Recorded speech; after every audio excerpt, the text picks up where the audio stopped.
the single most significant determinant that we're seeing for sales success, and I think this has long been the case, and I don't see this going away anytime soon, is what we call motivational intensity, right? So you might call that drive, right? So that's about how naturally inclined am I to put energy into pursuit of goals, right?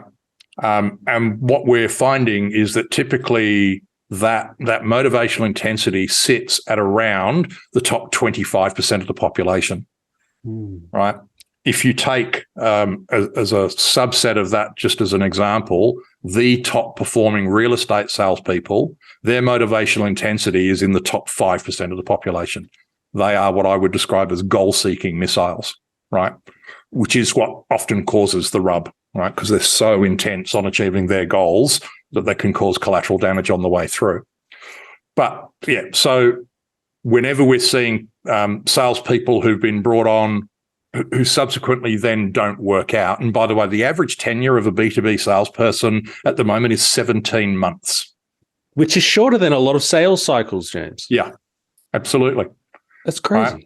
So in order for somebody to have gathered real sufficient mojo and momentum, they will need to have been in that one same sales role for around 3 years. Right. Whereas the average tenure at the moment is 17 months. And that varies. It only ever really reaches 18 months and then it comes back down. So it's sitting around that point. And through 2022 Salesforce report that 55% of salespeople who would be on their Salesforce platform, probably predominantly in the US, miss target. Wow. So we're mismatching. We're not putting the right people into the right jobs. Correct. Absolutely. Right. And what I've seen and what we've seen is that for a big chunk of those people, the piece that was missing was the motivational intensity. Right. So, so let's dig into that for a moment. Why do they have to be so goal driven? Well, it's quite simple, really. This is the only role that exists in any organization that has rejection hard baked into it. Yes. Right? There is nobody else anywhere else in the company who has the joy of stepping out of bed every single morning knowing that 10 people are going to say, yeah, not interested.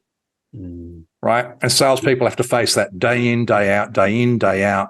Like I went to the shops last night just to grab some stuff for dinner. So I do go to Woolies or Coles. But I went to the shops last night and there was one of those spruikers from the Cancer Council. Yes. Right. Just at the doorway. Just you can't bloody avoid him. I did and kept on walking. But I turned to my partner and said, hats off to these guys. Seriously. Yes. Their capacity to keep on keeping on is just mind-blowing. Yeah. Because the rejection is incredibly high. So motivational intensity is a big one.